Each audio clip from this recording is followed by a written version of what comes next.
peuple congolais a critiqué moi si na été émission ya Dacosta écrit exceptionnel Dacosta salaki ngala ndango Dacosta salaki sortie médiatique na ye tant batuni question pourquoi ba monaki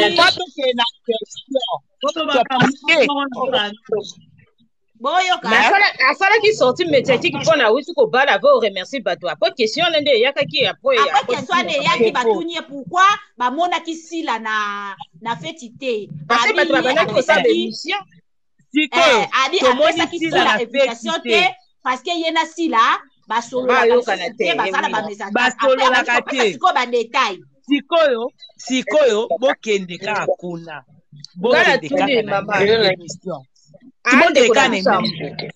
yoka puisque pasa yakaka na kombo ya sila Dacosta kombo ya sila fi mosusu kombo ya sila dabolinga aza sente